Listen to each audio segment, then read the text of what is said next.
On the Property Show, we are keenly tracking how the industry and the central government plan to execute Prime Minister Modi's Housing for All by 2022 mission.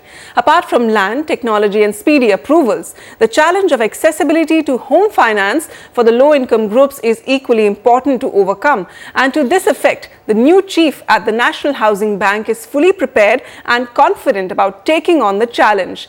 In an exclusive conversation with the MD and CEO of National Housing Bank, Shri Ram Kalyanaraman, the Property Show asks him if the Pradhan Mantri Awas Yojana was on track to deliver results by 2022. First is I would like to start with the credit linked subsidy scheme. It's form of a unique scheme in the sense that probably for the first time in the country, we have a 6.5% subsidy, which is with some income cutoffs, 3 lakhs and 6 lakhs income. But if you look at it, barring probably Bombay, where there's really high cost, it would suffice to most of the other cities in the country. And the effective rate for a customer is probably, if you take today's rate at 9.5, it's going to be 3%.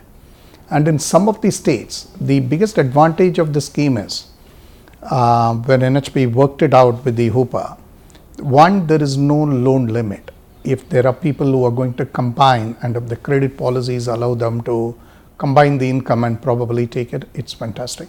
You could go ahead. My subsidy amount is limited. Two, there is no interest rate cap. If you look at most of the previous schemes, there is an onward lending interest rate cap.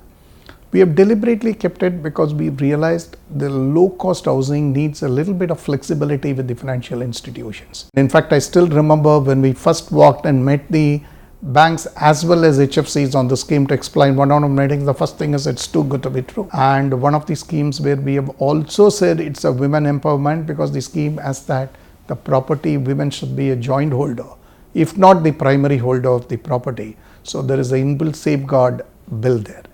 So NHB has taken it very actively and we signed about, I think today we have 133 institutions.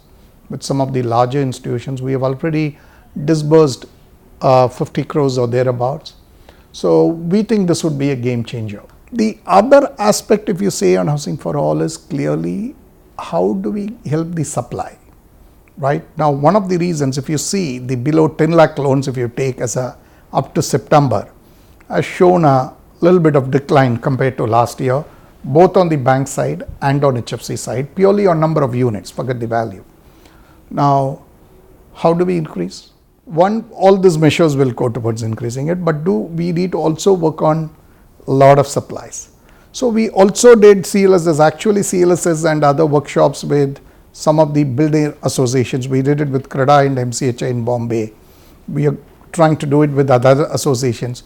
So it's going to be whatever help we could give, while we don't regulate them, whatever help we could give, can we be a bridge between the governments and even the builder associations to facilitate it? We need to iron out a little bit of more process. For example, how do I do a deduplication which is very robust? How do I prevent the same person from taking from two banks because there is going to be a time gap? So in fact, I've just said and working with the credit bureaus, how we would populate this data into credit bureaus.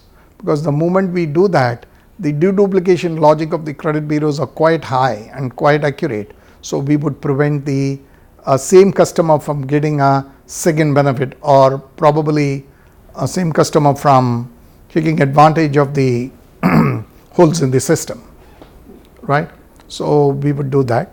Third, some of this one is the money limited, which is the worry. Will you suddenly, we will put a claim and you will say money has run out. So we have said, don't worry. We will get you the money. Please do it. Please reach the houses to the segments and please do that.